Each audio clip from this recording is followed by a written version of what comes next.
Ton sang m'a racheté. Gloire au Tout-Puissant. Hosanna. Chantons Jésus, Jésus, tu m'as aimé. Ton sang m'a racheté. Par l'agneau de Dieu.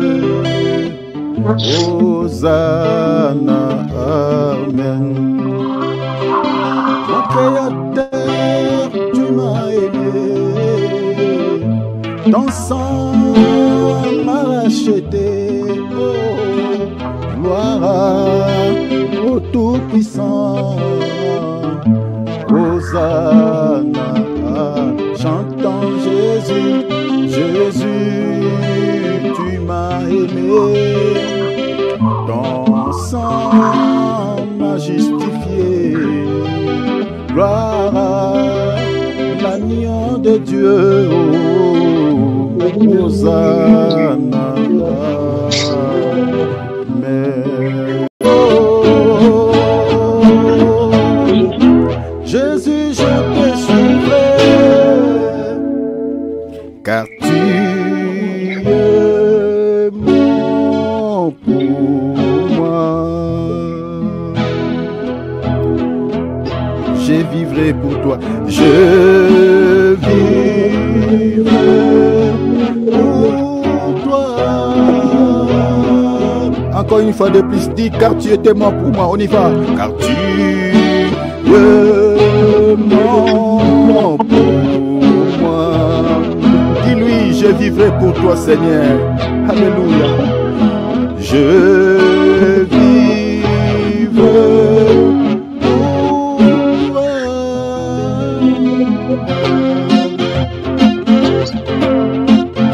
Qui secoue la terre par un saint honneur, qui nous émerveille par tant de mystères.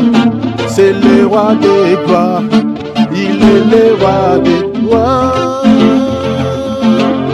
Quelle grâce incomparable, on y va.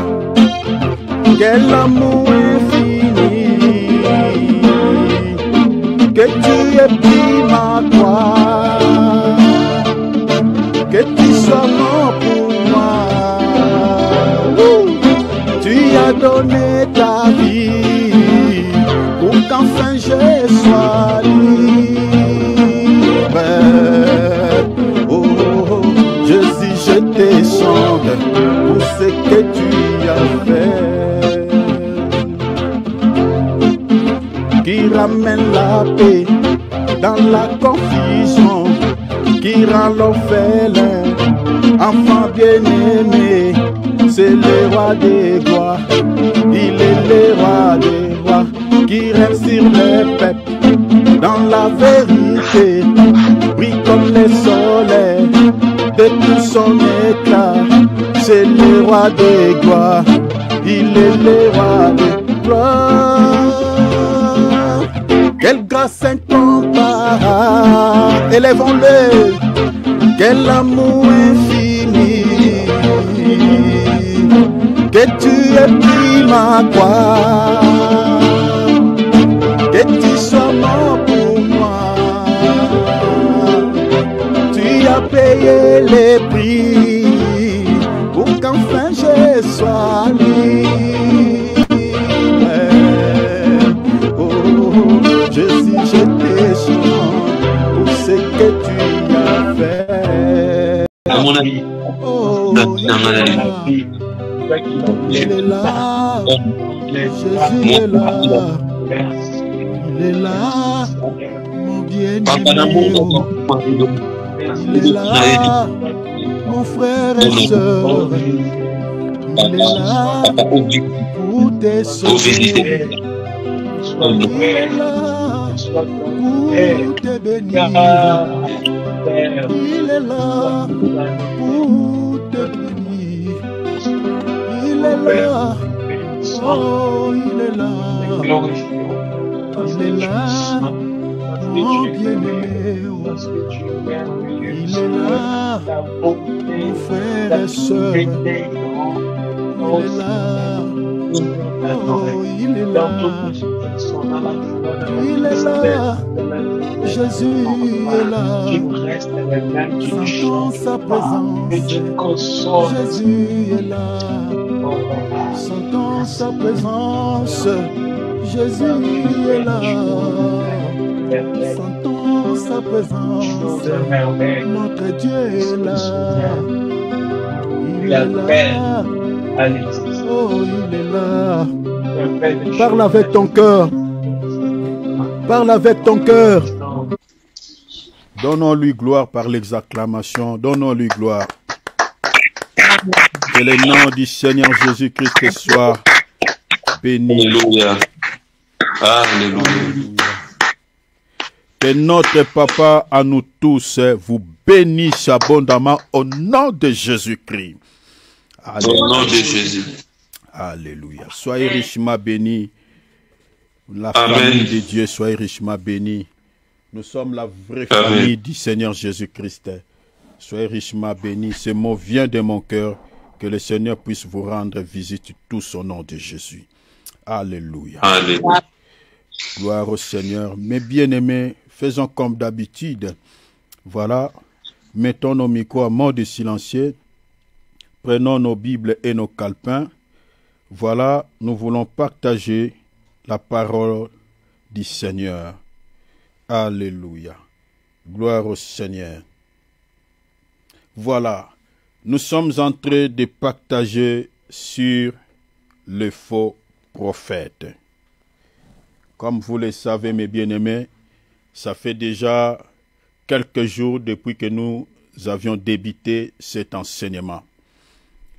Les faux prophètes et les fausses doctrines. Nous sommes en train de partager ces choses. Nous n'avons pas encore touché sur les fausses doctrines, mais je crois qu'avant de parler sur les fausses doctrines, nous allons pouvoir vous donner des lignes, des grandes lignes que nous allons aborder par rapport à cela. Donc là, nous sommes attelés d'abord sur les faux prophètes. Nous sommes en train d'expliquer d'abord qui est un faux prophète. Parce que ce sont eux qui sont les porteurs de toutes ces fausses doctrines que nous observons dans plusieurs assemblées, mes bien-aimés, dites chrétiennes.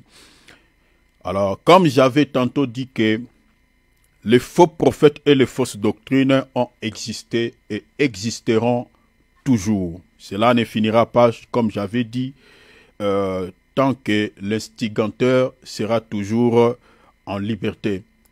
L'instigateur qui est le diable. Alors, notre objectif, ce n'est pas de pouvoir dénoncer les faux prophètes, mais l'objectif ultime de cet enseignement est de nous mettre en garde, premièrement contre leur ruse et de deux contre leur séduction. Parce qu'ils se servent de ces deux éléments pour pouvoir traîner plusieurs âmes en enfer, la ruse et la séduction. Je n'ai pas encore expliqué ce que c'est la ruse des faux prophètes et la séduction. Mais quand on arrivera sur ce point, je vous parlerai ce que c'est la ruse et ce que c'est la séduction. Et au-delà de cela, nous vous parlerons, nous allons encore vous expliquer leur mode opératoire. Et puis, vous donner aussi quelques signes pour pouvoir les connaître. Parce qu'ils ont un mode opératoire. Mais bien aimé, si vous n'avez jamais été enseigné, vous n'allez pas comprendre que celui-ci c'est un faux prophète. Ils ont un mode opératoire, mais bien aimé, qui voilà une mode de fonctionnement. Et puis nous vous donnerons des signes visibles que vous allez, quand vous tomberez sur un faux prophète, vous remarquerez, mes bien aimés, par rapport à tous ces signes que nous allons vous fournir via cet enseignement, que celui qui est en face de vous, c'est un faux prophète. On vous donnera des signes pour pouvoir les connaître. Voilà. Alors, comme j'avais tantôt dit que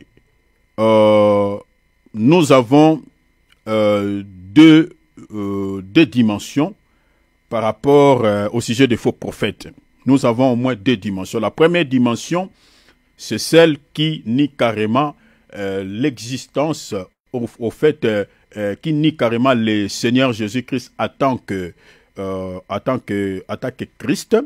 Parce que quand on dit Christ, c'est-à-dire on parle de l'éternel, on parle de Dieu qui a pris la forme humaine. Alors, et les faux prophètes, la première branche nie carrément le Seigneur en tant que Christ manifesté en chair. Et parmi lesquels nous avons au moins plusieurs courants qui ne croient pas le Seigneur, qui n'acceptent pas Jésus en tant que Christ manifesté en chair. Donc parmi lesquels nous avions cité l'islam, voilà. Quand on parle des faux prophètes, on les associe avec leur confession religieuse. Donc quand on parle de l'islam, vous voyez Mahomet, parce que c'est lui le fondateur de cette fausse religion.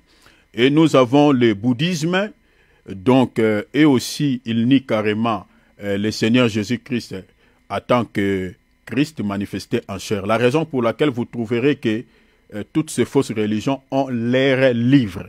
Ils ne lisent pas la notre Bible. Ils ne croient pas à tout ce que la Bible dit. Donc, ils ont fabriqué leurs livres et selon les révélations que leurs prophètes ont réussi, entre guillemets, de la part de Dieu. Alors, et ils ne croient pas. Et vous pouvez encore ajouter certaines personnes qui utilisent peut-être la Bible comme des témoins de Jéhovah qui n'acceptent pas Jésus en tant que Dieu manifesté en chair. Il y a les Mormons, il y a chez nous au Congo, Bouddhian Congo, il y en a plusieurs courants. J'aurais du mal à répéter tout ce que j'avais dit. Alors, j'avais tantôt dit que nous n'allons pas vraiment s'atteler, s'intéresser à la première dimension, parce que ils ont au fait donné leur position. Donc, on ne s'intéresse pas avec votre Jésus, on ne s'intéresse pas avec votre Seigneur, c'est votre Dieu à vous, donc ce n'est pas notre Seigneur. Donc, et ils ont manifesté au fait ce qui était dans leur cœur. Ils ont donné une position par rapport à notre foi. Mais j'avais dit que nous allons plus s'atteler sur la deuxième dimension. La deuxième dimension, c'est-à-dire ceux qui confessent et croient comme moi et toi que Jésus-Christ est le Christ ou est un Dieu manifesté en chair selon 1 Timothée chapitre 3, verset 16e. Donc nous croyons comme cela. Alors, il y a aussi une branche de certains groupes, je ne dirais pas une branche, mais certaines fausses confessions religieuses dites chrétiennes, qui confessent de la même manière que nous, mais la réalité ou la vérité est que ce sont des personnes ou des gens qui ont un objectif parce qu'ils sont mandatés par l'ennemi pour pouvoir en réalité séduire les enfants de Dieu et les égarer sur le droit chemin. Vous comprenez? D'abord, la première dimension, vous pouvez, j'avais donné les Écritures, mais vous pouvez encore noter pour ceux qui n'avaient pas noté. 2 Jean chapitre 1er, verset 17, verset 7, pardon, la Bible dit « Car plusieurs séducteurs ont paru dans le monde, ils ne confessent point Jésus comme Christ venu en chair. » Vous voyez, la Bible dit « Ne confesse pas Jésus comme Christ venu en chair. » Le mot Christ veut dire éternel, selon la Bible. Si vous voulez l'écriture, je peux vous le donner après. Ça veut dire éternel. Même si vous lisez le livre, l'épître de 1 Pierre, je crois chapitre 1er, verset 10 et 11, la Bible dit que tous les prophètes de l'Ancien Testament avaient prophétisé par l'Esprit de Christ qui était en eux. Donc Christ existait depuis toujours. Alors, celui qui s'est manifesté en chair, la Bible dit, c'était lui le Christ, mais il avait pris le corps. Parce qu'en grec, Jésus-Christ veut dire Christophania. Christophania, parce que c'est vrai, c'est ça vraiment le vrai sens étymologique du nom de Jésus-Christ en grec. C'est-à-dire Christophania. Christophania veut dire Dieu manifesté en chair ou un Dieu, un esprit qui a pris la forme humaine. Vous voyez, c'est ça ce que l'apôtre Paul, parce que même les épîtres que les apôtres, les lettres que les apôtres envoyaient dans les églises étaient écrites en grec. Donc c'est pour cela, vous voyez que l'apôtre Paul l'a bien expliqué dans 1 Timothée chapitre 3, verset 16. Donc Dieu qui a pris la forme humaine, Dieu manifesté en chair. Je crois que quand on parlera sur la notion de la Trinité ou la doctrine de la Trinité, on va vous expliquer ces choses. Alors, vous voyez ici la Bible dit que plusieurs séducteurs qui nient carrément, qui ne confessent pas Jésus en tant que Christ est venu en chair. Et l'apôtre Jean dit, c'est là les séducteurs plutôt et l'antichrist. Dans 1 Jean chapitre 4 verset 1er, j'ai fait la récapitulation, souffrez un peu sur rapide, parce qu'il y a beaucoup de choses à dire. 1 Jean chapitre 4 verset 1er, vous sautez, vous lisez le verset 3, la Bible a dit, bien-aimés, n'ajoutez pas foi à tout esprit, mais éprouvez les esprits, pour savoir s'ils sont de Dieu, car plusieurs faux prophètes, vous voyez, donc quand nous parlons des faux prophètes, nous ne sommes pas les premiers à parler des faux prophètes, parce qu'il y a certaines personnes, souvent critiquent sans pour autant vérifier les Écritures. Disent, voilà, vous ne pouvez pas parler d'autres sujets, vous ne faites que critiquer les autres et parler des autres. Non, on ne critique personne, on s'attaque à personne.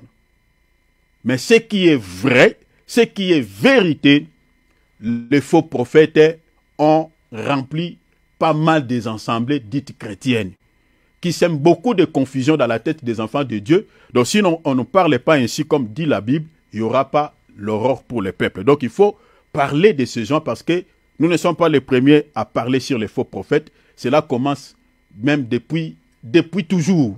Donc vous remontez même depuis Genèse. Parce que le premier faux prophète qui a introduit un faux enseignement ou une fausse doctrine, c'est Satan. Parce que comme l'homme de Dieu Alex avait prêché, Dieu avait donné un enseignement vrai à Adam, que tu ne mangeras pas de l'arbre de la connaissance du bien et du mal. Mais le diable est venu avec la ruse, avec la séduction, pour pouvoir donner un faux enseignement. C'est-à-dire, il a récupéré la même phrase que Dieu avait donnée. Lui, il a maintenant réformulé cela d'une autre manière. Parce qu'il faut comprendre que quand on dit le diable est le père des mensonges, les mensonges, en réalité, c'est la vérité déformée. Est-ce que vous voyez cela? C'est ça les mensonges. C'est-à-dire, c'est une vérité, mais déformée. Vous voyez, le diable n'a pas inventé autre chose. Il a récupéré la même phrase que Dieu avait dit à Adam. Tu ne mangeras pas de l'arbre, vous comprenez, de la connaissance du bien et du mal qui est au milieu du jardin. Le diable a pris seulement cette phrase, il a changé. Le diable dira, est-ce que Dieu a-t-il, maintenant, le diable il a changé. Hein? Là maintenant, il met ça c'est-à-dire, il prend ce que Dieu avait dit comme un ordre. Lui, il pose ça comme une question. Il dit, est-ce que Dieu a-t-il réellement dit, vous ne mangerez pas de tous les arbres? Oh, Dieu avait parlé seulement d'un seul arbre. Mais le diable parle maintenant au pluriel. De tous les arbres du jardin, vous voyez la ruse de l'ennemi. Donc c'est ça. Je crois que quand on touchera sur la ruse, on reviendra là-dessus pour vous expliquer ce que c'est la ruse et la séduction. Alors, vous voyez cela.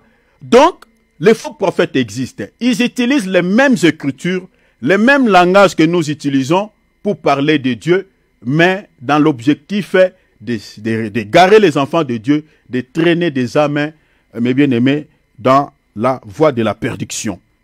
Alors, vous voyez ici, le Seigneur dit, dans le verset 3, Jean chapitre 1, épître aux Jean plutôt, 1 Jean chapitre 4, verset 3, « Et tout esprit qui ne confesse pas Jésus n'est pas de Dieu. » Et dit, c'est celui de l'Antichrist dont vous avez appris la venue et qui maintenant est déjà dans le monde. On parle de l'esprit de l'Antichrist. C'est l'esprit de l'Antichrist. Et l'esprit de l'Antichrist utilise quel corps? Utilise le corps de tous ces gens que nous appelons les faux prophètes. Alors, Ça, c'est la première dimension des faux prophètes. C'est-à-dire qui nie carrément que Jésus est Christ manifesté à chair. Donc, c'est toutes les fausses confessions religieuses que je vous ai citées. Mais maintenant, le danger est que nous allons toucher plus, s'atteler, se concentrer plutôt sur la deuxième dimension qui croit comme nous, qui confesse comme nous que Jésus-Christ est Christ manifesté en chair. Manifesté en chair. Nous allons plus toucher cette dimension. Mais avant cela, quand la Bible dit celui qui nie, souffrez un peu, je vais faire un petit détour. Celui qui nie que Jésus est Christ manifesté ou Dieu manifesté en chair, la Bible dit il est possédé par l'esprit de l'Antéchrist. Mais j'aimerais expliquer cela aussi dans un sens de l'exhortation. Remarquez, dans la Bible, il y a aussi quelqu'un qui avait nié le Seigneur. Vous connaissez son nom, je pense. Il s'appelle Pierre. Ce dernier avait carrément nié le maître. On lui dit, mais toi tu étais avec lui. Il dit, s'il parlait à quiconque, il dit, mbadima, mais ngaïté. Donc en français, pour interpréter, il dit, ce n'est pas moi. Moi, je n'étais pas avec lui. Et ce n'était pas une seule fois. La Bible dit, jusqu'à la troisième fois, il a nié d'être avec le Seigneur. Mais la gloire soit rendue à Dieu, parce que ce dernier va se rattraper grâce au chant du coq. Suivez-moi ici très bien, je toucherai une portion un peu révélationnelle. Celui-ci, souffrez un peu, je vais connecter notre maman qui s'est déconnectée. Je vais les connecter, souffrez s'il vous plaît. Parce qu'il y a d'autres qui sont sortis, je ne sais pas pourquoi. Voilà, gloire à Dieu. Donc, vous allez remarquer que ce dernier, grâce au chant du coq, il va pouvoir maintenant être interpellé. Interpellé par rapport à quoi? Par rapport aux paroles que le Seigneur lui avait dit d'avance. Que toi, avant que le coq... Suivez-moi ici très bien, parce que je vais toucher une portion révélationnelle. S'il vous plaît, j'attire vraiment votre attention. Le Seigneur lui avait parlé bien avant. Que toi, avant que le coq ne chante 3 fois, toi tu me réuniras 2 fois plutôt, toi tu me réuniras 3 fois. Le Seigneur a dit, le coq chantera combien de fois? 2 fois. Et toi tu me réuniras 3 fois. Je ne vais pas monter trop dans les zones de turbulence, parce que je peux expliquer les 3 fois du chant, les 3 fois où Pierre a régné le Seigneur, mais je vous épargne de tout ça. Mais, pendant qu'il était en train de nier qu'il n'était pas avec Jésus, pendant qu'il était en train de renier le Seigneur devant le public, le coq a chanté pour la première fois. Celui-ci n'a jamais été interpellé. Sa conscience n'était pas rentrée en lui. Il nie encore 2e fois. Il va nier encore pour la 3e fois. Et pour la 3e fois, le coq va chanter pour la 2e fois. C'est à ce moment-là que ce dernier, sa conscience va rentrer à sa place. Il va se souvenir des paroles, se rappeler des paroles que le Seigneur lui avait dit, que Pierre, tu me régneras. Et là-dessus, mes bien-aimés, ce dernier va pleurer amèrement. Il va rentrer à lui-même, il va se repentir, il va se détourner de cette voie qu'il avait prise pour pouvoir nier son maître, pour pouvoir renier son sauveur. Parce que la Bible dit, c'est lui qui nie. L'esprit qu'il est en train de l'animer, de nier le Seigneur, c'est l'esprit de l'Antichrist, c'est l'esprit du diable. Voilà pourquoi si vous lisez dans Luc chapitre 22, je crois, verset, 30 quelques, le Seigneur est en train de dire à Pierre quand il sera converti. Or, une personne qui n'est pas encore convertie, à tout moment, il peut être visité par l'ennemi. Le comportement de Pierre ici représente aussi tout un peuple. Représente aussi certains chrétiens qui nient le Seigneur Jésus-Christ par leur comportement, par leurs actions, par leurs œuvres. Malgré ils écoutent la parole, malgré la Bible interdit ces péchés-là, malgré la Bible interdit ces comportements-là, le Seigneur lui avait dit d'avance que celui qui vit dans l'impudicité n'héritera pas le ciel. Celui qui vole, celui qui calomnie, celui qui fait ceci, celui qui pêche, ira en enfer. Malgré le Seigneur avait parlé. Mais il continue à nier le Seigneur par ses mauvaises actions. C'est ça aussi nier le Seigneur. Est-ce que vous voyez cela? Pendant que nous sommes en train de prêcher là, nous sommes en train de parler au nom du Seigneur. La parole que nous sommes en train d'annoncer, c'est la parole du Seigneur. Et cette parole, le Seigneur va vous interpeller plutôt le jour où vous allez tomber peut-être dans un péché. Le Seigneur vous rappellera, est-ce que toi vraiment en tant qu'enfant de Dieu, en tant qu'enfant de Dieu, tu peux faire ça? Il y a beaucoup que le Seigneur interpelle, mais malgré, bien que les autres, le Seigneur les interpelle, mais ils font semblant de ne pas pouvoir entendre la voix audible du Seigneur. L'apôtre Pierre, c'était le coq. Le coq a chanté, le coq a interpellé Pierre. Au moment où nous sommes en train de parler là, les coqs chantent aussi. Hein? Les coqs chantent, mais il y a certaines personnes qui sont insensibles au chant du coq. Malgré les coqs chantent, il y a certaines personnes qui refusent de danser. Parce que quand on chante, on danse. Les coqs ici, ça peut représenter l'image d'un serviteur de Dieu qui est en train d'annoncer la parole. Parce que chanter dans la Bible, c'est prêcher. Et danser dans la Bible, c'est mettre en application la parole de Dieu. Ça vous donne directement l'écriture. Vous pouvez lire Ézéchiel chapitre, je crois, 33, verset 32. Ézéchiel, il était comme un chanteur. Il chantait, mais sa chanson c'était quoi? C'était la prédication qu'il donnait à l'Israël. Et la Bible dit quoi? Le peuple devait faire quoi? Devait danser pendant qu'Ézéchiel était en train de chanter. Mais malheureusement, l'Israël refusait de danser. Danser, c'est-à-dire mettre en application la pratique. Donc vous comprenez que quand les coqs chantent, parce que le coq dans la Bible est un oiseau. Vous savez cela? Est un oiseau. Or, les oiseaux sont les créatures du 5e jour. Or, quand on parle du chiffre 5, on parle des 5 ministères. Est-ce que vous voyez cela? C'est-à-dire, on parle des ministres de Dieu. Donc, c'est-à-dire, un oiseau, c'est l'image d'un ministre de Dieu. Comme Ézéchiel ici. C'est l'image d'un ministre de Dieu. C'est-à-dire, quand on parle du coq, c'est-à-dire, on parle d'un ministre de Dieu qui est en train de chanter.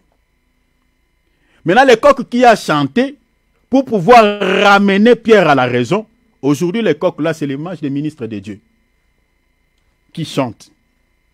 Et ils chantent pourquoi? Pour interpeller tous ceux qui sont en train de nier le Seigneur par leurs œuvres. Pour interpeller ceux qui sont en train de continuer à se comporter de manière indigne.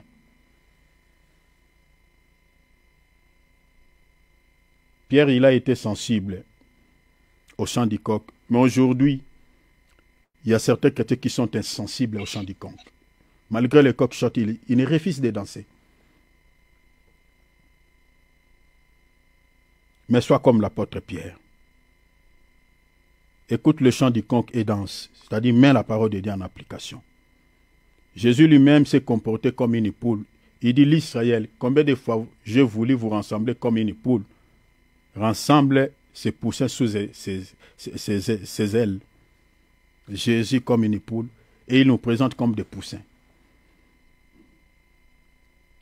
C'est-à-dire, le Seigneur, en tant que le prédicateur de ses temps, dans son temps, quand il exerçait son ministère, il était en train aussi de chanter pour pouvoir ramener l'Israël sur le droit chemin.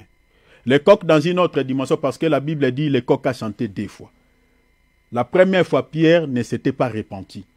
C'est-à-dire, ça, on peut parler de Moïse, parce que vous savez que quand un coq chante, c'est pour indiquer aussi les temps. Vous voyez? Les gens qui sont dans des villages, prenons par exemple en Afrique, qui n'ont pas de montres, bon, je sais que ce n'est pas aujourd'hui, mais ceux qui sont vraiment aux confins, qui n'ont pas de montres, ils se réveillent au chant du coq. Ils savent que quand les coqs chantent à cette heure, c'est là donc c'est que nous sommes à telle heure, nous sommes 4 heures. Donc les coqs, quand ils chantent, c'est pour indiquer aussi le temps. Or, le coq qui a chanté pour la première fois, qui n'a pas pu ramener Pierre à la repentance, c'est Moïse. Donc Pierre, dans ce contexte-là, c'est l'image d'Israël. Maintenant, le coq qui a chanté pour la deuxième fois, pour pouvoir ramener Pierre à la repentance, ce coq-là, c'est l'image du Seigneur Jésus-Christ, c'est-à-dire c'est la dispensation de la grâce, le temps de la grâce. Parce que c'est dans ces temps ici qu'il y a un peuple qui s'est repenti de ses péchés. C'est ça l'image de l'apôtre Pierre. Parce que Jésus a dit, sur toi Pierre, je bâtirai mon église.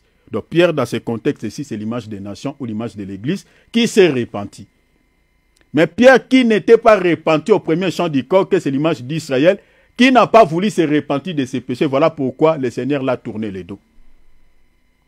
C'est ça les 2 fois le coq chantait.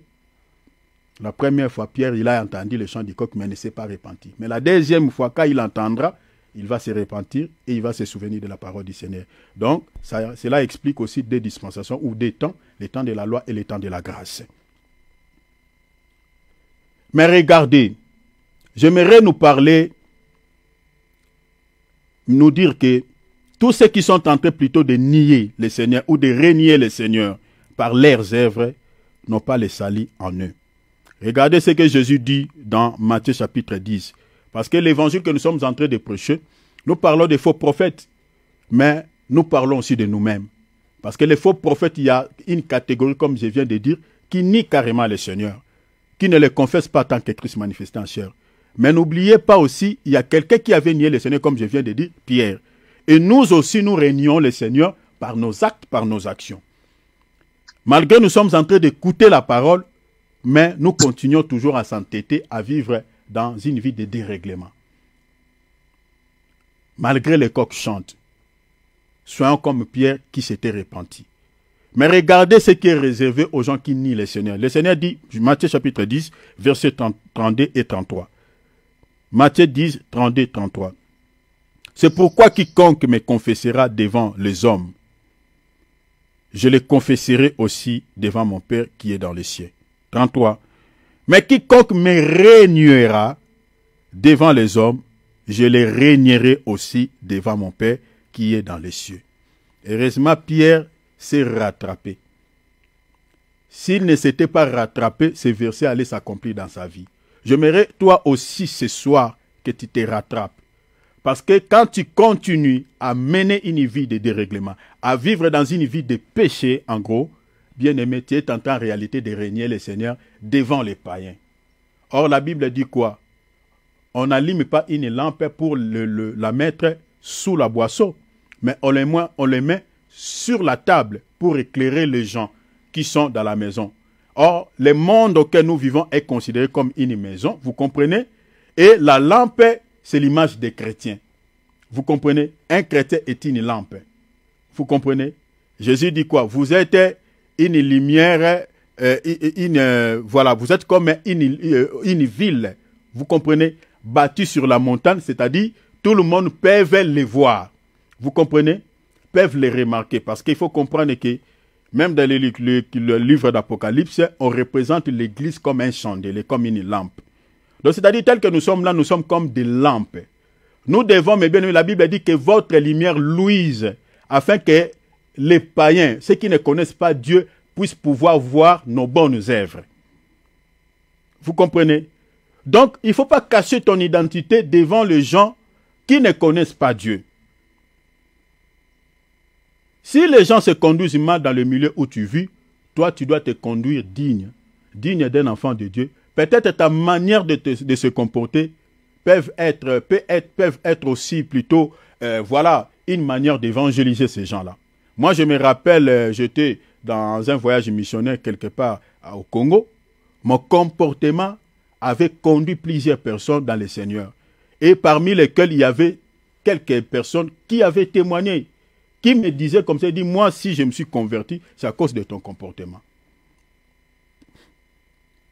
Vous comprenez? Donc, il faut que là où tu es, manifeste ta lumière, révèle ton identité que tu es enfant de Dieu.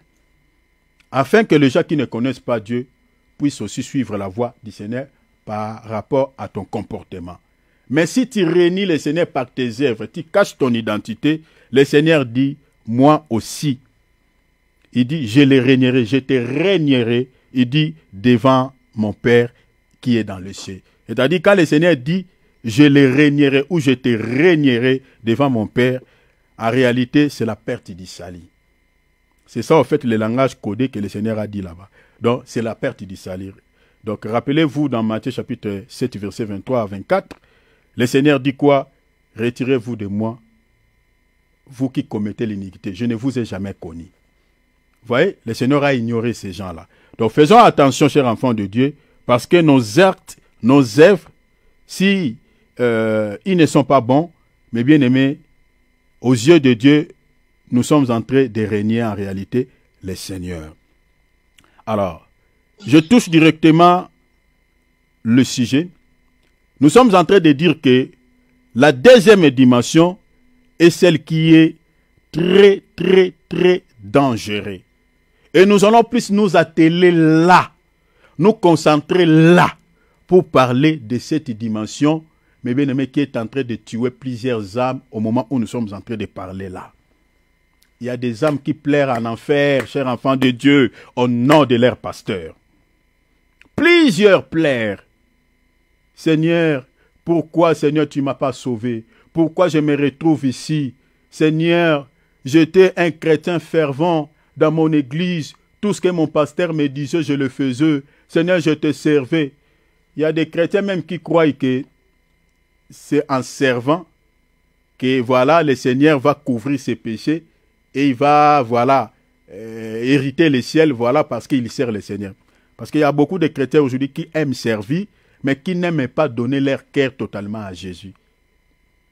Mais ils veulent servir le Seigneur dans un état de péché. Je parlerai aussi de ces points. Je crois qu'il y a un sujet où je parlerai, on mettra ça comme un thème, servir et salut personnel, qu'est-ce qui est mieux? Salut personnel et servir, qu'est-ce qui est mieux? On parlera de cela. Beaucoup pleurent en enfer au nom de leur pasteur. Le Seigneur est en train de les rappeler. Mais toi, tu avais une Bible, pourquoi tu ne méditais pas? Méditez vos Bibles, chers enfants de Dieu. Ne soyez pas des chrétiens sentimentaux. Moi, je suis innocent de vos sangs. Je ne vous cache rien à ce qui concerne les conseils de Dieu. Je vous dis tout, rien que la vérité. Je sais que certaines choses que je suis en train de dire, peut-être ça peut faire vraiment très mal, mais je ne suis pas là pour choquer ou faire le mal aux gens, mais je vais libérer la parole de Dieu avec toute sa saveur, pour que les gens soient sauvés. Parce qu'au moment où nous sommes en train de parler là, il y a pas mal de faux prophètes qui nous entourent. Nous, nous sommes que comme un petit troupeau au milieu de loups. Je suis dans Matthieu chapitre 10, verset 16. Le Seigneur a dit, vous êtes des brebis, mais au milieu, vous imaginez, au milieu des loups. C'est-à-dire, le nombre de faux prophètes sont tellement considérables que le nombre de vrais prophètes.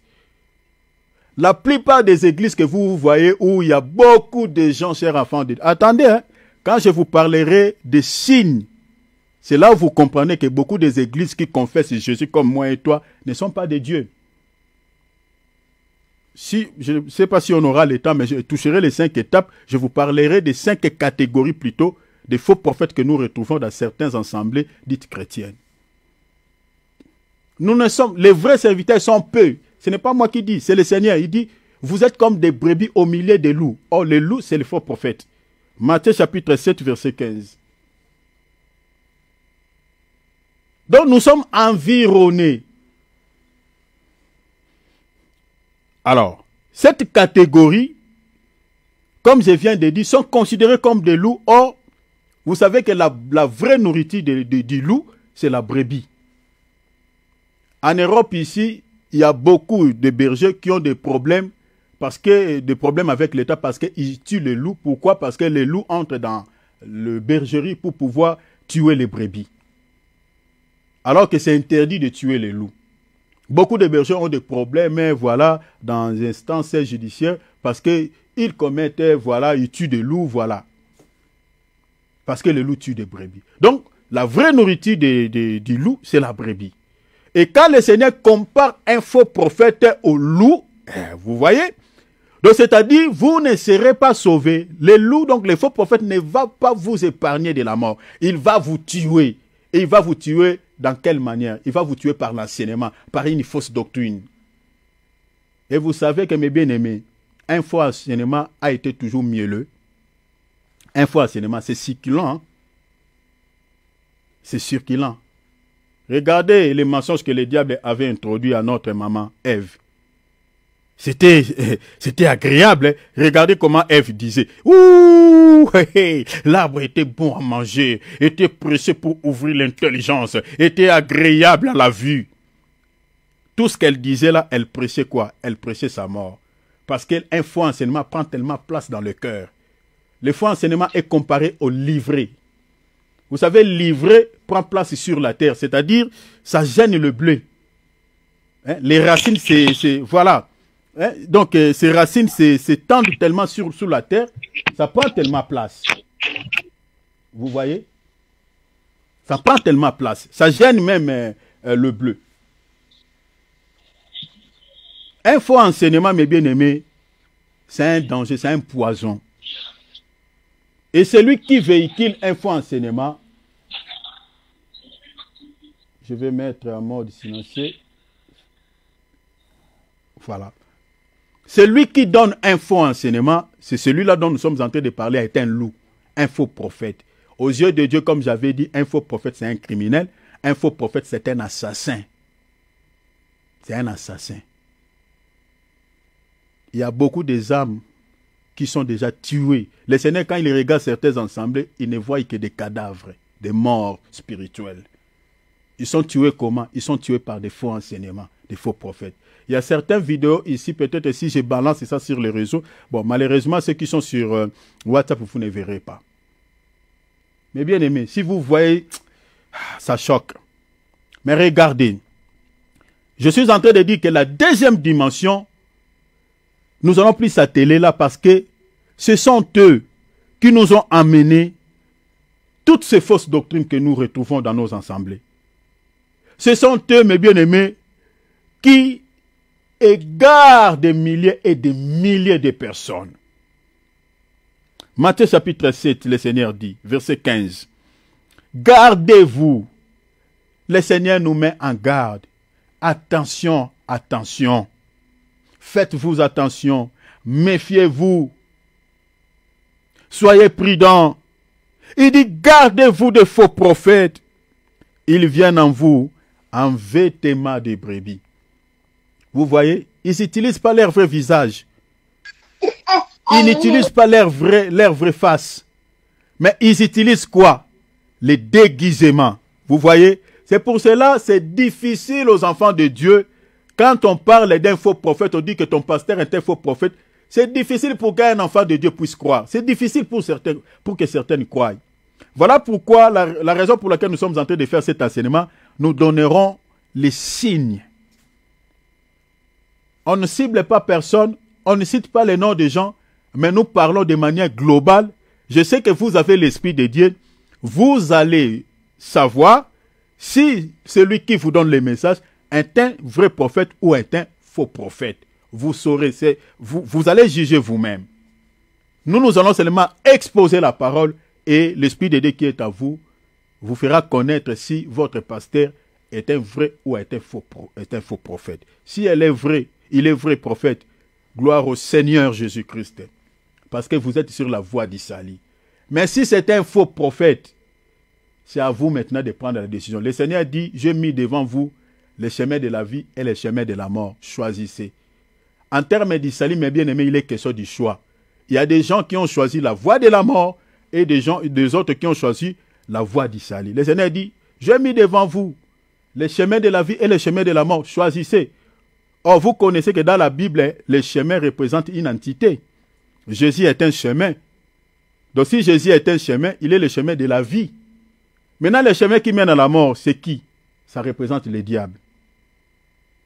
Or, le chemin qui est Jésus aujourd'hui, c'est la parole, la vraie parole. Donc, si vous écoutez la vraie parole, vous écoutez un vrai enseignement, Là, vous êtes sur le chemin de la vie. Mais si vous écoutez un faux enseignement qui ne peut sauver votre âme, là, vous êtes sur le chemin de la mort. Donc, celui qui est en train d'annoncer cet enseignement-là qui ne communique pas la vie, il est un agent du monde éternel. Il n'a rien à voir avec les choses de Dieu. C'est quelqu'un que le diable a ramassé dans le monde, dans la poubelle.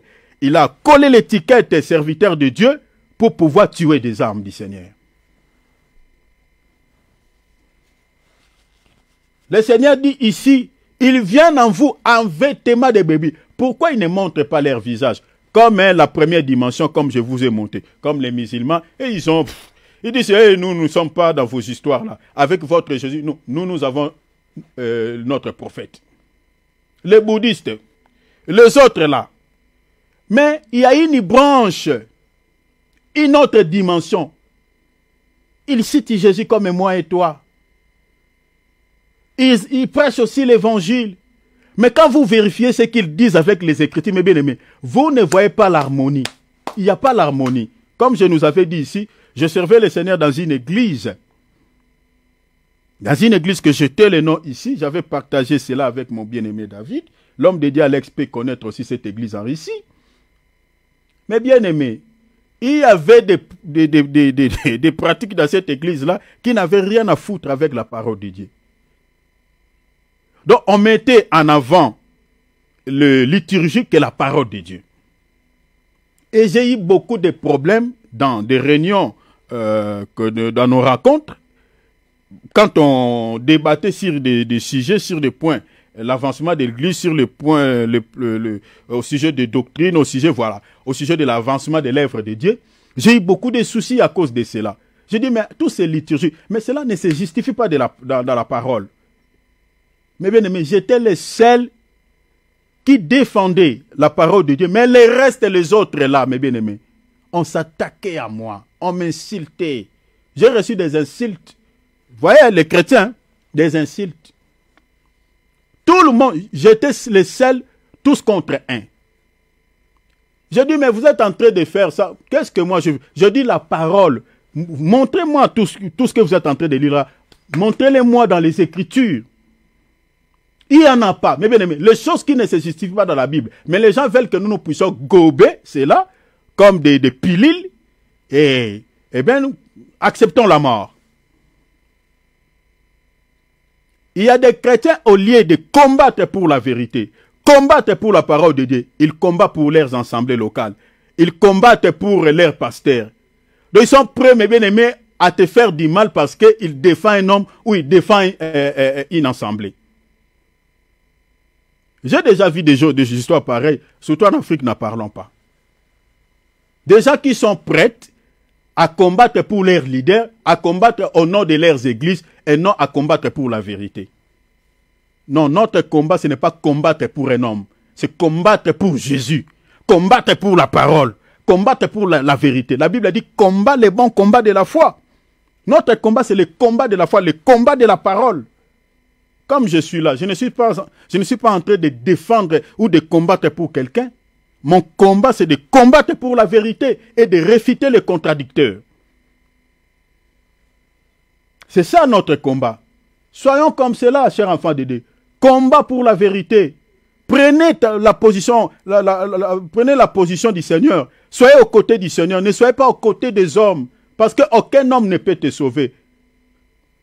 Ce n'est pas un homme qui était mort pour toi à la croix de Golgotha, mais c'est le Seigneur. Aujourd'hui, le Seigneur, c'est sa parole. Défendons la parole, défendons la vérité.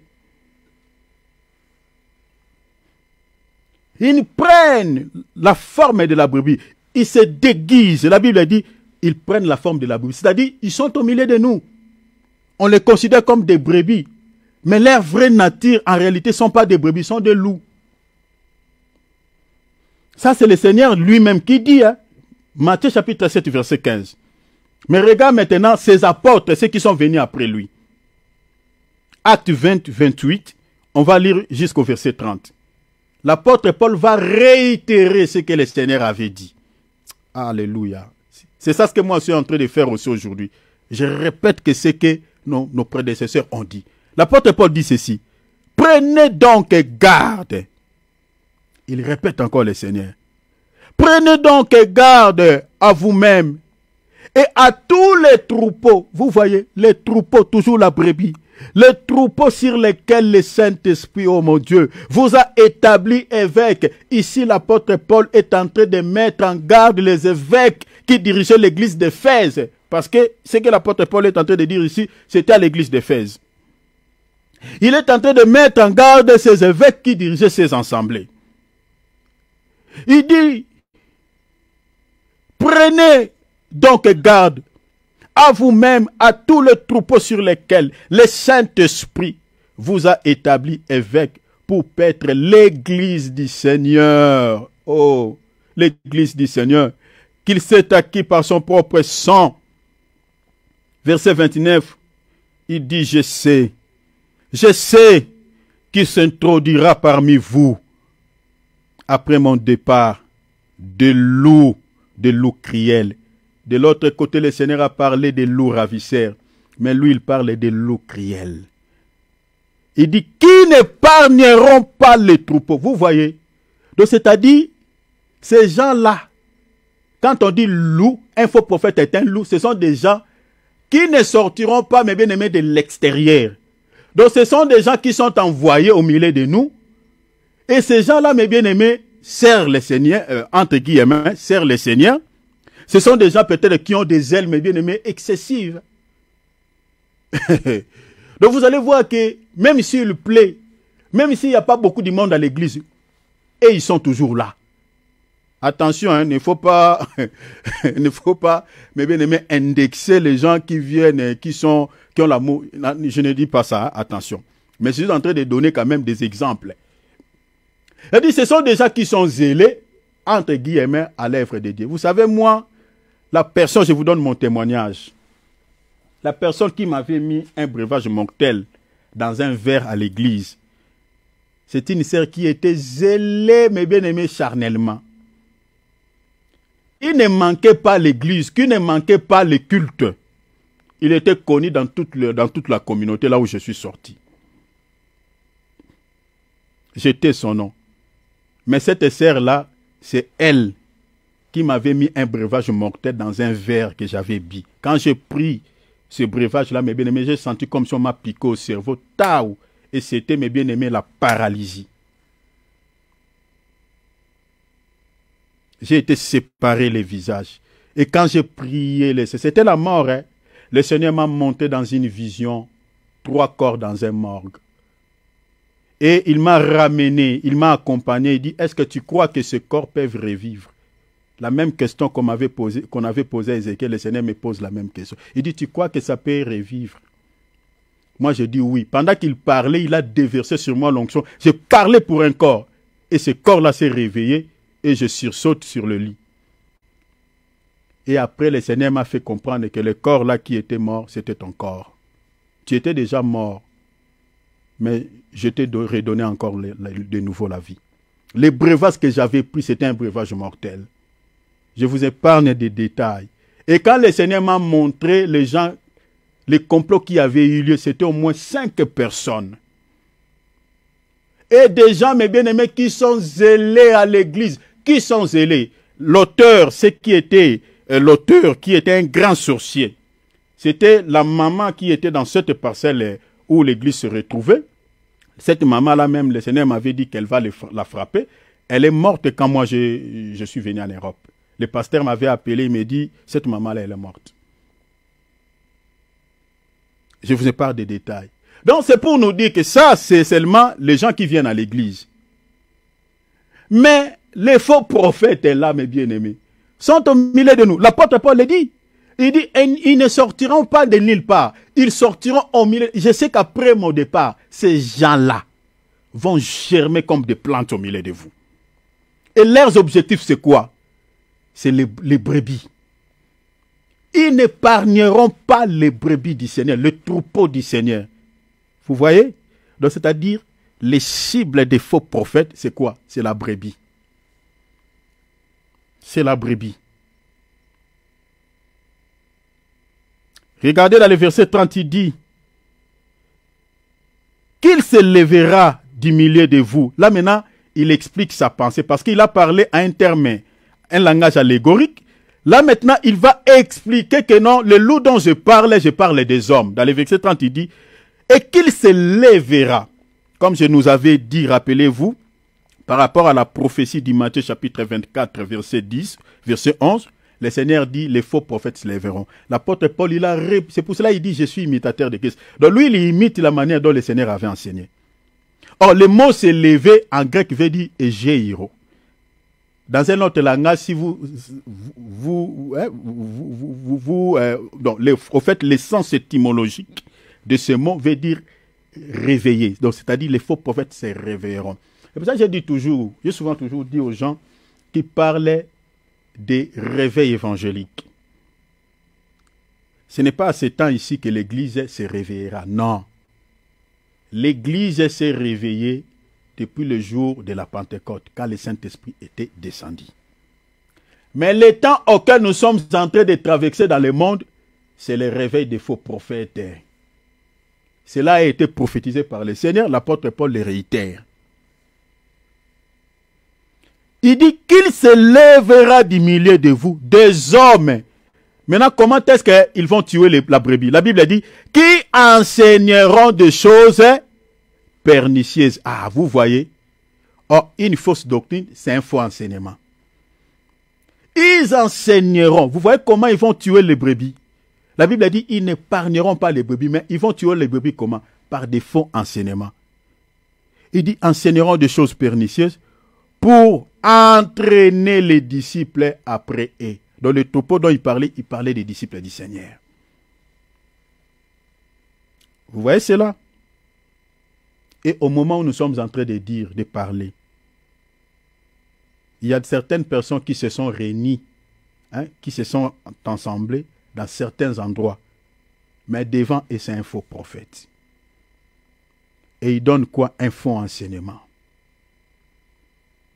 Ils enseignent des choses, c'est-à-dire des enseignements pernicieux, des fausses doctrines, pour faire quoi? Pour traîner les disciples. C'est-à-dire, ils vont dire des choses, quant à la chair comme ça, ça va caresser au sens du poil. Ça va faire tellement du bien au corps. Donc quand vous attendez cela, ça chatouille l'oreille.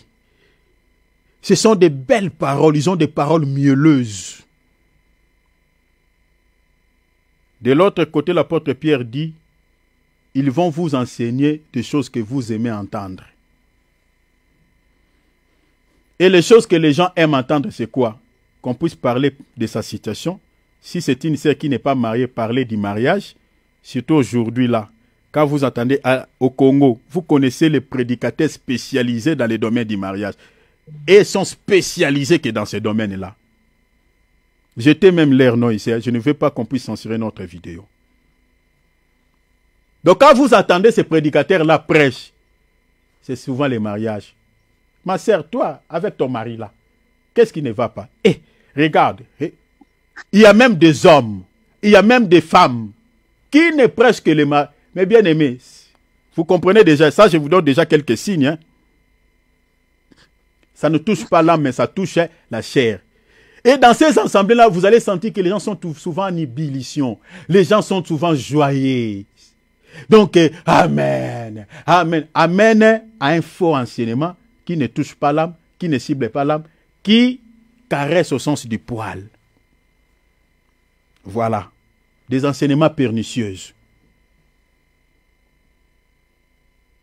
Cette deuxième dimension, elle est très dangereuse. Très, très dangereuse. Donc, devant un faux prophète, cher enfant de Dieu, ne montre pas les yeux doux. Fuis, comme on fuit une pandémie. Comme les gens fouillaient la pandémie ici, il faut fuir comme ça. Parce que tu es en face de quelqu'un qui a un seul objectif de tuer ton âme. Ils sont nombreux parmi nous. Je vais parler de 5 catégories. Accorde-moi 10 minutes et puis je vais m'arrêter. Parce que mon temps est épuisé. 10 minutes et puis je vais m'arrêter. Je vais parler de 5 catégories des faux prophètes. Les 5 catégories que nous nous retrouvons dans les assemblées dites chrétiennes. Je ne veux pas parler de nos assemblées parce que dans nos assemblées, il n'y a pas les faux prophètes. Je parlais dans les assemblées dites chrétiennes. Suivez cet enseignement, mes bien-aimés, avec beaucoup d'intérêt, surtout quand on parlera sur des grandes lignes, des fausses doctrines. Chers enfants de Dieu, je ne suis pas pressé, on va aller mollo, prier seulement pour nous, parce que ce sont des vérités que beaucoup n'aiment pas entendre, surtout ces gens-là. Priez beaucoup pour nous. Mets ton micro à mode silencieux, s'il te plaît, ça dérange.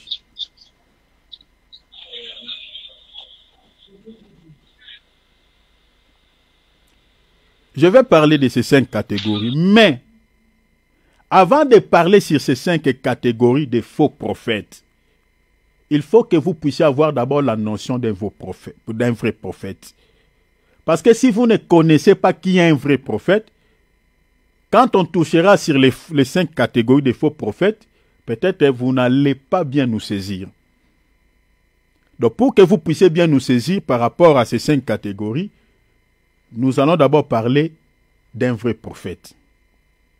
Comment peut-on reconnaître un vrai prophète?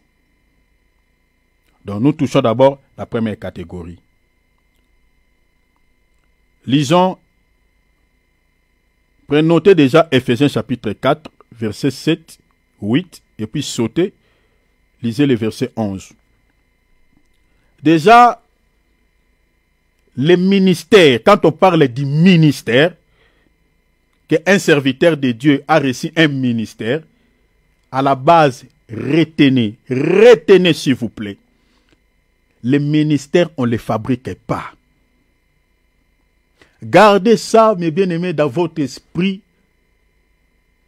jusqu'au retour du Seigneur Jésus-Christ, il tarde à venir jusqu'à ta mort. On ne fabrique pas un ministère. Quand on dit ministère, c'est-à-dire ministère veut dire service ou servir le Seigneur. C'est-à-dire, on ne fabrique pas un serviteur de Dieu. Donc, c'est-à-dire, tu dors, tu te réveilles, directement tu deviens serviteur de Dieu. Ça n'existe pas. Mais maintenant, comment peut-on connaître un serviteur de Dieu envoyé par Dieu, un vrai serviteur de Dieu? Ou comment peut-on avoir la connaissance ou cette notion de comprendre que celui-ci est appelé par Dieu? Posez-vous toutes les questions que vous voulez au sujet d'un vrai serviteur de Dieu. Mais notons d'abord que le ministère, quand on parle du ministère de la parole, est un don. Comme vous voyez les dons de la prophétie, les dons de la parole de connaissance, les dons, tout ça, les gens qui ont des dons de miracles, le ministère de la parole pour prêcher la parole là est un don. Est un don. On ne les fabrique pas. Ce n'est pas d'abord aller faire des études, je ne sais pas, aller étudier, faire des cours bibliques. Ce n'est pas ça.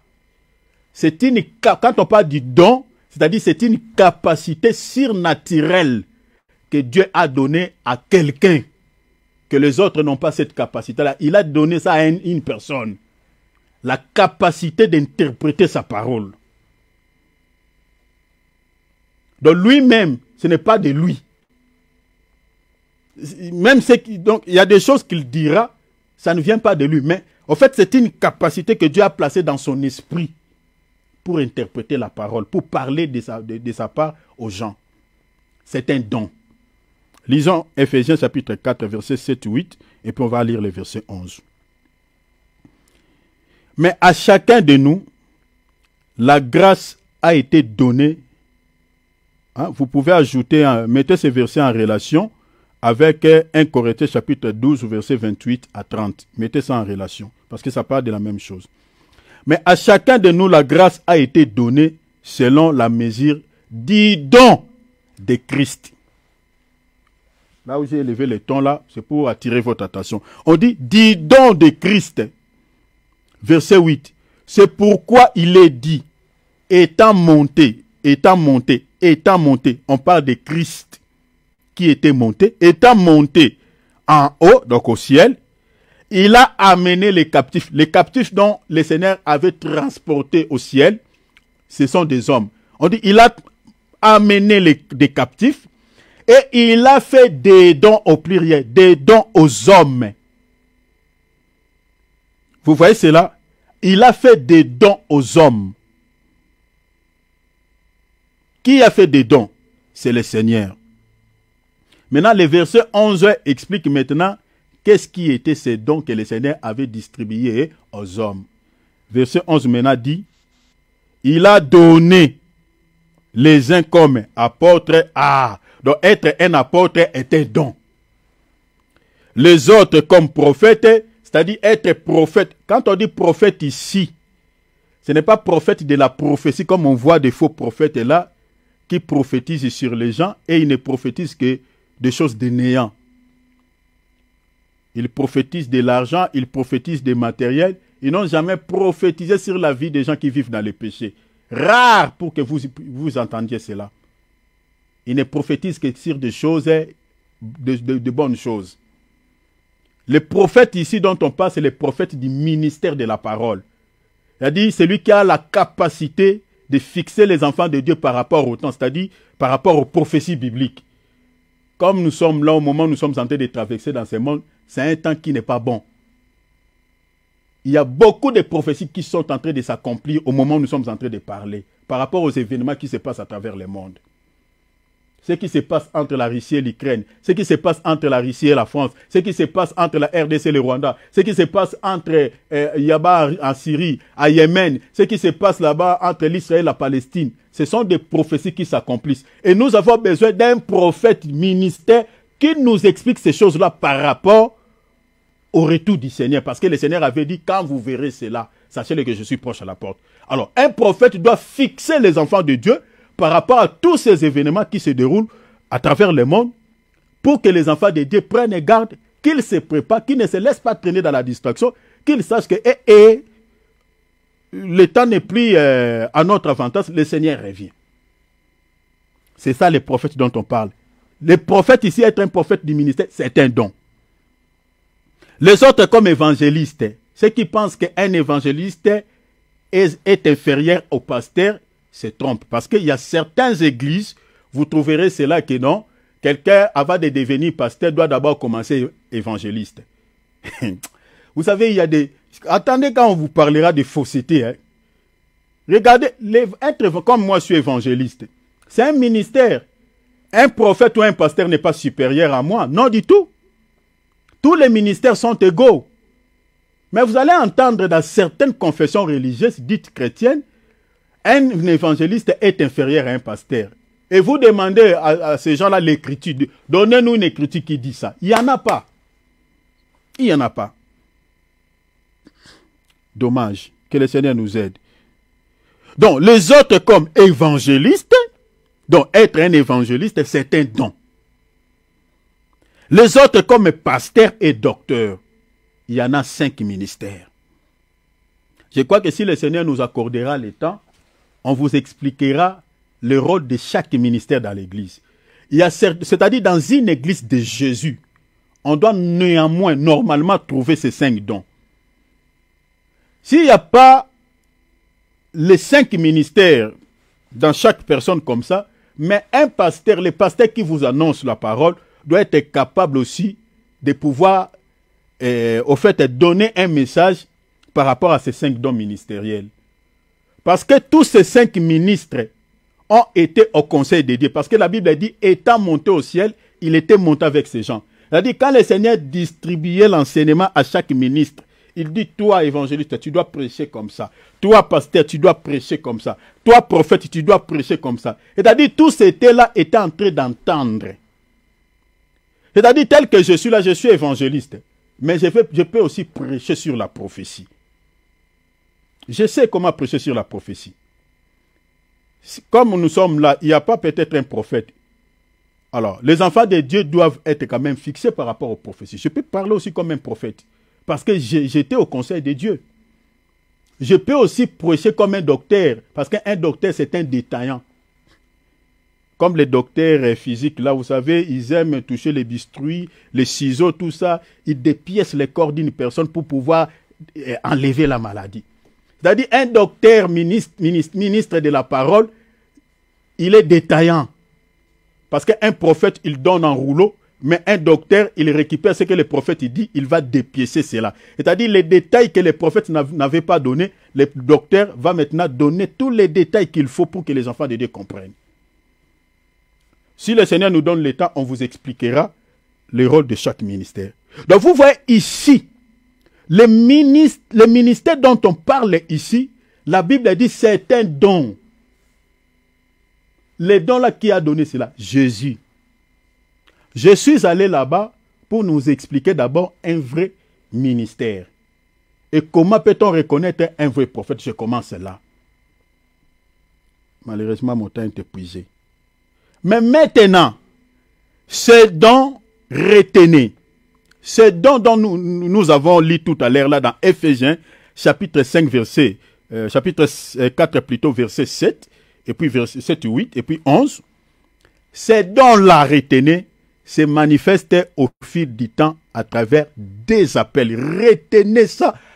Parce que je suis allé entrer des parties mollo.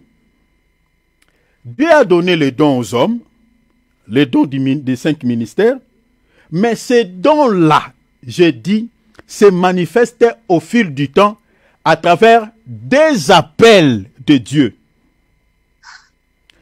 Le premier appel que Dieu d'abord, le premier appel que Dieu donne, le premier appel plutôt de Dieu d'abord que Dieu donne à une personne, ce n'est pas d'abord l'appel au ministère, mais c'est l'appel au salut.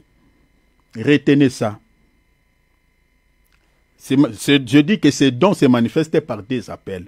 C'est-à-dire, le premier appel de Dieu est d'abord celui au salut. Parmi les 2 appels, le premier d'abord, l'appel au salut. Pourquoi je dis l'appel au salut? Parce que Dieu ne peut pas établir quelqu'un sur son peuple qui n'est pas sauvé. Je répète, Dieu a donné des dons aux hommes pour pouvoir les servir au sein de l'Église. Et les dons là, nous en avons au moins 5 dons ministériels. Le ministère de la parole. Maintenant, les dons là, je dis que se manifestent au fil du temps à travers des appels. Des appels de Dieu. Et le premier appel, c'est l'appel au salut. Pourquoi? Parce que je dis et je réitère que Dieu ne peut pas mettre quelqu'un à la tête de son peuple qui n'est pas sauvé, qui n'a pas le salut. C'est-à-dire, tu as le ministère, mais toi tu ne sais pas que tu as un ministère. Tu as un appel. Tel que nous sommes là, peut-être il y a parmi nous qui ont l'appel de Dieu, l'appel au ministère. Mais pendant que nous sommes en train de parler là, ce ministère n'est pas encore manifesté. Maintenant, pour que ce ministère, avant que ce ministère-là ne se manifeste, le premier appel que Dieu, avant que Dieu t'appelle au ministère, tu vas d'abord recevoir le premier appel, l'appel au salut. Mais malheureusement, aujourd'hui, nous avons des gens qui sont appelés au ministère, mais qui ne sont pas convertis. La preuve est là. On attrape certains serviteurs de Dieu dans l'impudicité, dans l'escroquerie, dans des choses qui n'honorent pas Dieu. Comment Dieu peut établir quelqu'un qui est soi-disant serviteur de Dieu à la tête de son peuple, qui annonce la parole, mais qui n'est pas sauvé? Comment expliquer? Comment expliquer? Parce que celui qui vit encore dans les péchés, c'est-à-dire impudicité, mensonge, jalousie, calomnie, selon la Bible, il est un enfant, il est au lait. Mais un ministre de Dieu, ce n'est pas quelqu'un qui est au lait, c'est quelqu'un qui mange la nourriture solide. Comment on peut te retrouver dans des choses qu'on retrouve chez les enfants? Ah, nous comprenons que toi, il faut qu'on vérifie bien ton ministère. Comment tu as été appelé? Parce que Dieu ne peut pas t'appeler au ministère sans t'appeler d'abord au salut. Or, quand Dieu appelle quelqu'un au salut, donc, c'est-à-dire que cette personne-là doit d'abord se débarrasser de toute charnalité. Parce que si un serviteur de Dieu n'est pas délivré de l'impudicité, il va bouffer les brebis. Toutes les filles de Jésus deviendront ses femmes. C'est ça ce qu'on retrouve aujourd'hui dans certains assemblées. Un pasteur, mais les filles, entre guillemets, les filles qui prêchent, que lui, il est censé d'annoncer la parole, sont encore en réalité ses femmes. Comment expliquer? Comment expliquer? Donc, le premier appel que Dieu donne d'abord à celui qui a reçu les dons ministériels, hein, c'est-à-dire s'il est apôtre, pasteur, Dieu ne va pas d'abord l'appeler au ministère, mais va d'abord l'appeler au salut. Ensuite, l'appel au ministère viendra après. Je vous donne une écriture, lisons. Et puis on va s'arrêter là parce que mon temps est épuisé. Lisons une écriture et puis on va continuer par la grâce de Dieu le samedi, l'homme de Dieu Alex qui va prêcher. Moi, je prêcherai le dimanche à la même heure, 15 heures. Lisons Luc chapitre 1er, verset 71. On va sauter, on va lire les versets 74. On va lire des écritures, on va s'atteler là. On va lire aussi 2 Timothée chapitre 1er, verset 9. Un sauveur qui nous a délivrés. On parle de sauveur qui va faire quoi? Qui va sauver? Qui nous a délivrés de nos ennemis. Hein? Ici, retenez que les ennemis, ça peuvent être les démons, peuvent être aussi les faiblesses que nous avons dans la chair. Ça représente aussi des ennemis. Parce que ta faiblesse peut être aussi un ennemi, un obstacle qui t'empêche d'avancer avec le Seigneur. C'est-à-dire c'est un ennemi. Donc retenez ça comme ça. Un sauveur qui nous délivre de nos ennemis et de la main de tous ceux qui nous haïssent. Pourquoi d'abord le sauveur va faire le travail de délivrer? Pourquoi le sauveur est en train d'abord de nous libérer de nos ennemis, de toutes nos faiblesses, et puis de la main de tous ceux qui nous haïssent? Le verset 74 nous donne maintenant la réponse. De nous permettre, après que nous serions délivrés de la main de nos ennemis, de les servir. Quand on parle de servir, on parle de sacerdoce, de les servir sans crainte. C'est-à-dire, avant de servir, le premier travail que Dieu d'abord fait dans la vie de son serviteur, c'est d'abord la délivrance. Est-ce que vous avez vu ça? Vous ne pouvez pas servir le Seigneur dans les ministères si le Seigneur ne commence pas d'abord au départ de vous délivrer de vos péchés.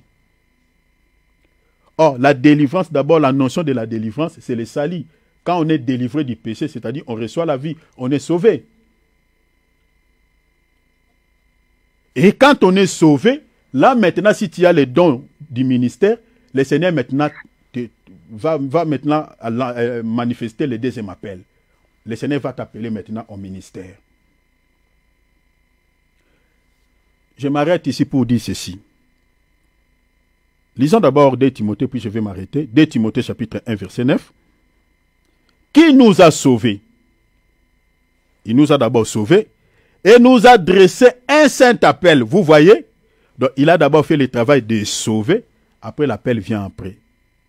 Je peux m'arrêter même là. Retenez ceci. Tous les serviteurs, entre guillemets, de Dieu que vous retrouvez dans des dégâts, dans des scandales, c'est-à-dire dans des choses qui n'honorent pas Dieu, retenons déjà, mes bien-aimés, à 70%. Je réserve 30% à cause des faiblesses que quelqu'un peut avoir. Mais déjà à 70%, ce sont des gens qui ne sont pas appelés par le Seigneur. Je vous dis la vérité au nom du Seigneur Jésus. La majorité. Je me réserve des 30%. Tout ce que vous trouvez qui couchent avec des femmes d'autrui, qui couchent avec des brebis du Seigneur, qui escroquent, qui sont dans l'escroquerie, que vous retrouvez dans des scandales. Si vous tapez sur la toile, là, vous tombez sur des vidéos, des scandales de certains soi-disant serviteurs de Dieu.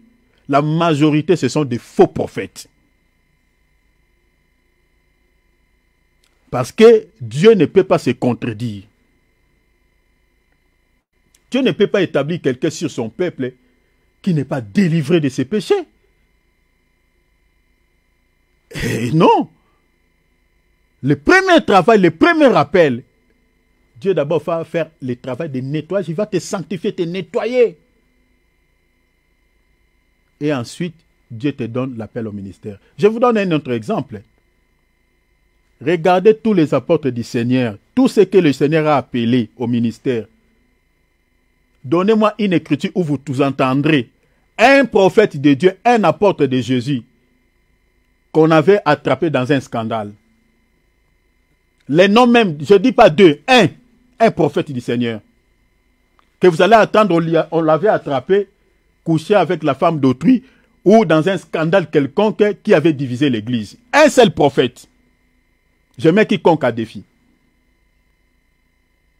Il n'y en a pas. Tous les 12 que le Seigneur avait appelés, même ceux qui sont venus après, ils avaient des faiblesses.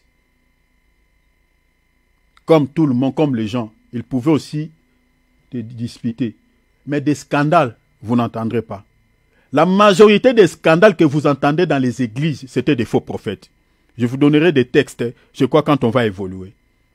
Quand vous entendez des scandales dans l'église du Seigneur, c'était des faux frères, c'était des faux prophètes. C'est pour nous dire que mettons-nous en garde. Et je vous mets en garde, comme le Seigneur avait fait, comme mes prédécesseurs, mes parents à moi, dans la foi, avaient fait. Soyons prudents. Le temps n'est plus en notre avantage. Je vous dis au nom du Seigneur Jésus-Christ, qui est votre Seigneur, qui est votre Sauveur, qui est aussi mon Seigneur et mon Sauveur, que le Seigneur revienne très, très, très bientôt. Très, très, très bientôt. Je crois que si le Seigneur permet, on finit avant cet enseignement, on reviendra pour parler peut-être de la prophétie. Parce qu'il y a beaucoup de prophéties qui s'accomplissent par rapport aux événements qui se passent à travers le monde. Suivez les informations, mais ne suivez pas les informations, mes bien-aimés, comme on suit, voilà, d'habitude, mais avec l'oreille spirituelle. Toutes les nations du monde, mes bien-aimés, sont en train de se mettre, au fait, se préparer, au fait, par rapport à une guerre, je ne sais pas. Vous entendez que cette nation-là sont en train d'acheter des armes. L'autre là, des armes. Toutes les nations. Et toutes les grandes puissances ont toujours les alliés en Asie. Ils sont en train de créer encore d'autres alliés en Afrique. Ils créent toujours des alliés. Toutes les grandes puissances. Est-ce que vous ne voyez pas qu'il y a quelque chose qui se cache derrière cela? L'Amérique, récemment ici, il a introduit le Kenya dans l'OTAN. Et au moment où je suis en train de parler, l'Amérique a mis toutes ses bases au Kenya. Est-ce que vous voyez cela? La Russie avec le Mali. Vous voyez tout ça. Nous sommes au dernier virage. Ce n'est plus le temps de se laisser entraîner par n'importe quelle distraction. Restons aux aguets dans la présence de Dieu. Ne cours pas derrière le mal. Fouillez le mal. Marchez dans la crainte du nom du Seigneur. Méditez votre Bible. Prenez le temps de lire la Bible. Et prenez le temps de développer une vie de communion avec ton papa, le Seigneur.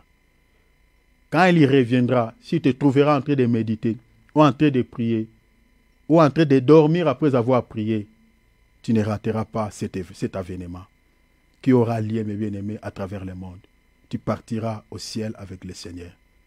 Que le Seigneur de gloire, votre Père et notre Père à nous tous, le Seigneur Jésus-Christ, vous bénisse, mes frères et sœurs, abondamment. Acclamons la parole au nom de Jésus.